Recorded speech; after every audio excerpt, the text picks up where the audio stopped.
Buenos días, bienvenidos y bienvenidas a la Maestría en Derechos Humanos y Paz y al curso de Teorías de Paz y Conflictos. Quisiera comenzar señalando que esto de grabar videos no es lo mío.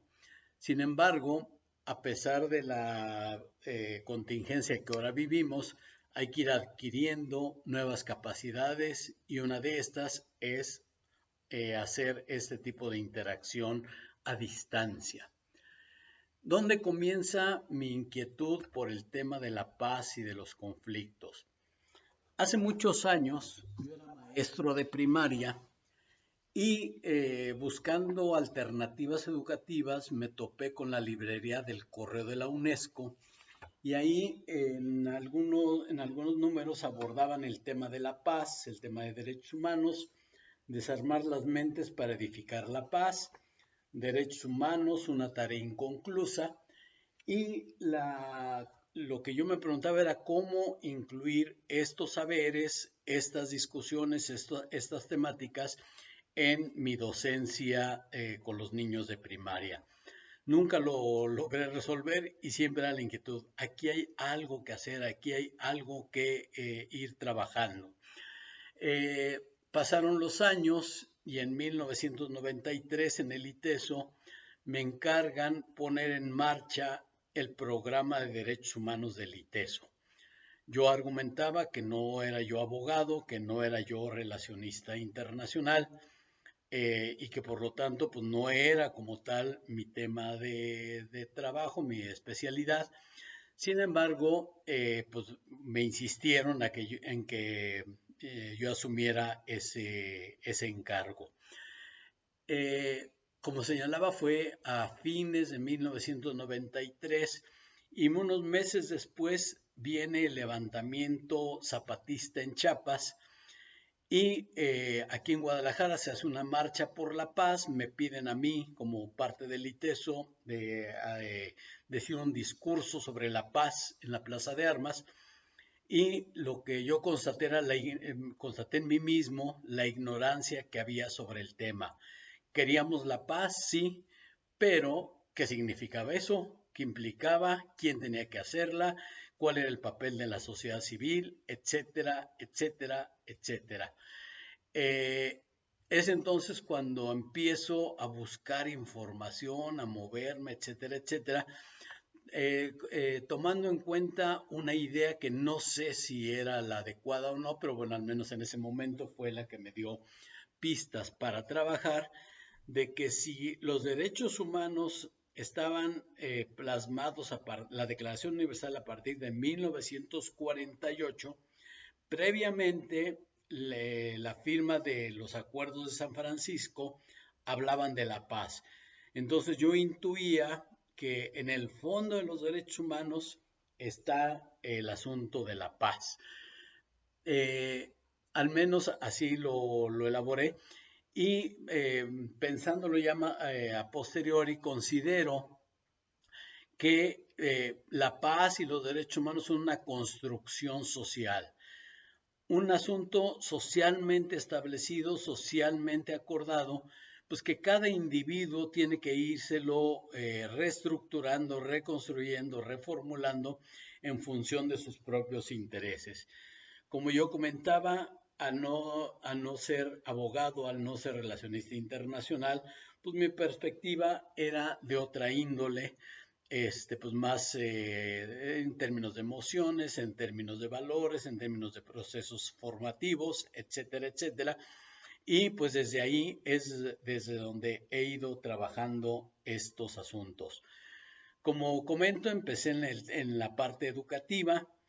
Años después, viendo que en la universidad no solo se trata de educar, sino que también una de sus tareas es la investigación, me fui abocando a la parte de la investigación para la paz y recientemente, por trabajo que he estado realizando con algunas instancias gubernamentales, voy captando la importancia de hablar de cultura de paz. Ya no solo de educación, ya no solo de investigación, sino la necesidad de ir construyendo cultura de paz.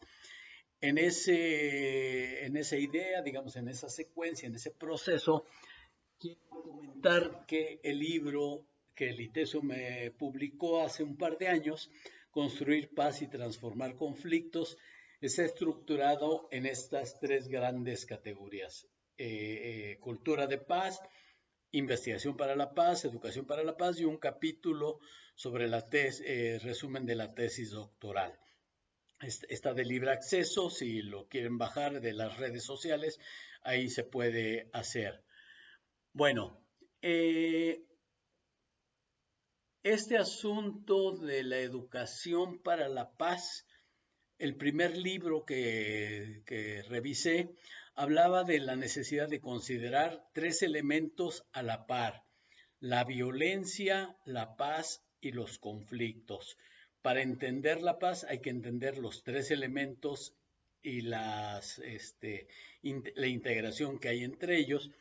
Sin embargo, al buscar bibliografía, pues me encontré con mucha bibliografía de la violencia y mucha bibliografía de violencia.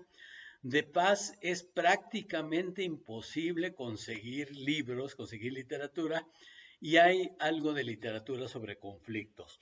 Precisamente el libro que ahorita les comentaba, pues trata de responder un poco a esa carencia. Pongamos a la mano, pongamos al acceso público información a través de la cual la gente pueda formarse en esta cuestión de la paz.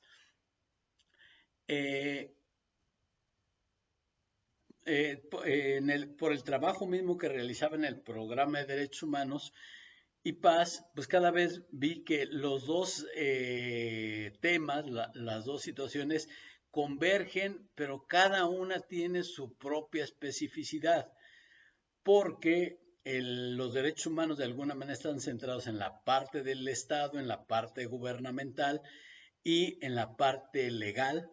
Y la cultura de paz, sin negar definitivamente esto, no solo se centra al Estado y a la parte legal, sino que considera una visión más amplia de los asuntos desde la perspectiva antropológica, filosófica, psicológica, ambiental, etcétera, etcétera, ¿no?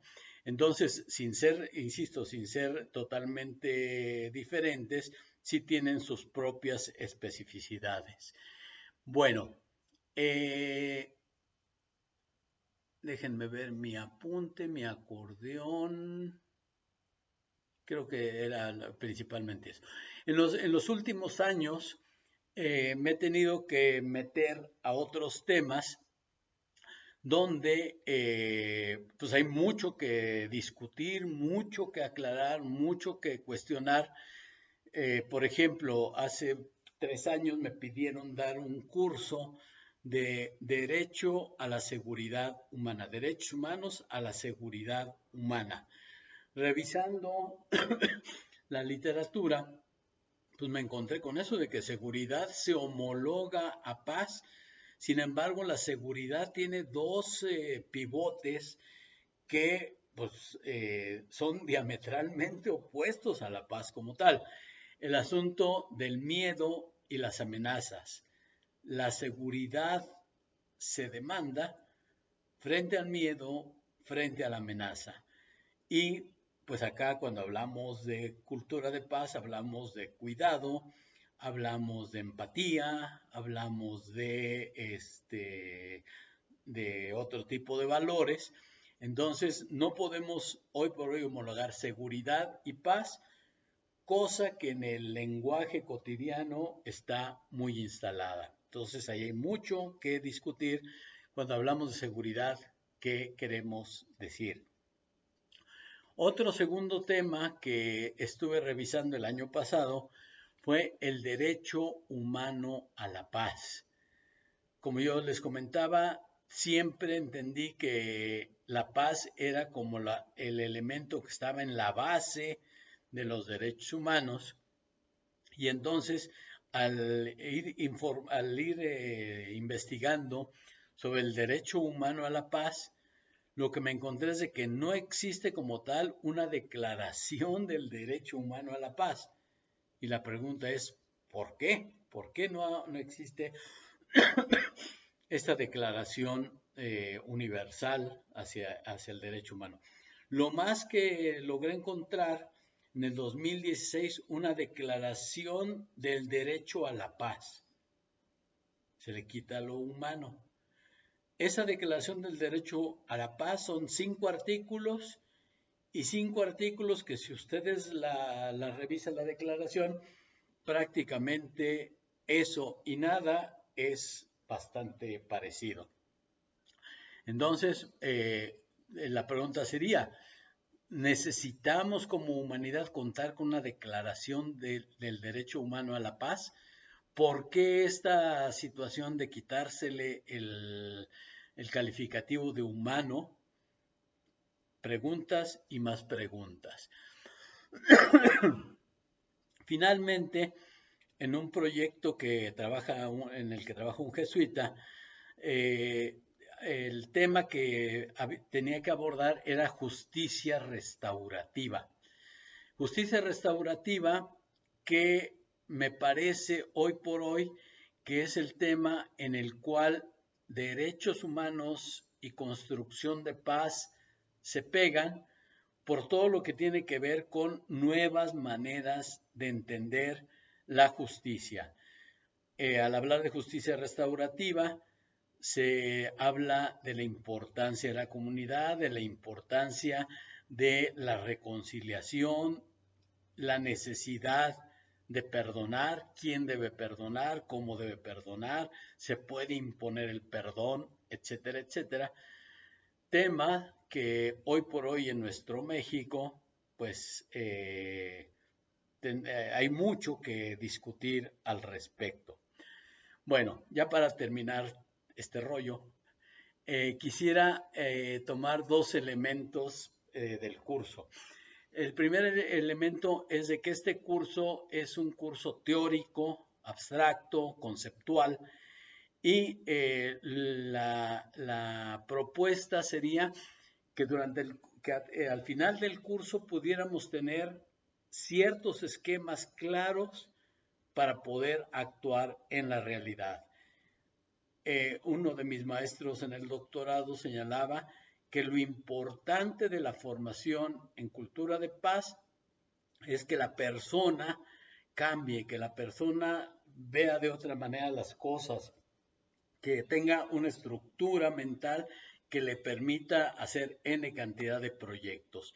Entonces, este enfoque, más que aprender teorías, que dice Galton, que dice Ledra, que dice Carmen Magallón, etcétera, etcétera, para mí lo importante es ir teorizando la realidad que nos permite ir teniendo esquemas claros para intervenir y actuar. Esa sería una primera recomendación.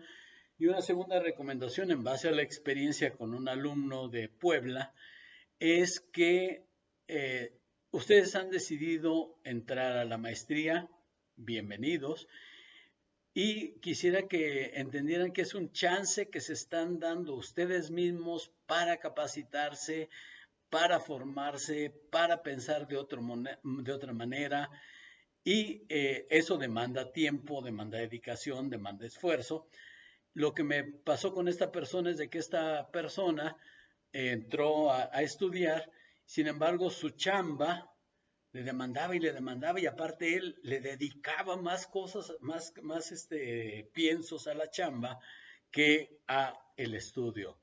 Mi sugerencia sería que pues asuman esa decisión que tomaron de entrar a una formación universitaria que los va a capacitar, pero dense chance de hacer ese proceso. Si hay que dejar cosas de la chamba o de la familia o de los amigos, pues hay que dejarlos. No querer abarcar todo, porque si no, yo creo que al final de cuentas, la reflexión, el análisis de los asuntos vinculados a la paz y los derechos humanos, pues quedan muy por encimita, ¿no? Entonces mi recomendación sería eso de, optar por lo que ya decidieron de cursar esta maestría, pues con toda la dedicación posible. Bueno, pues bienvenidos. Las sesiones van a ser por Webex. Ahí en la misma página está la dirección de Webex. Todo va a estar montado en Canvas. No he terminado de montar todo. Ahí vamos montando.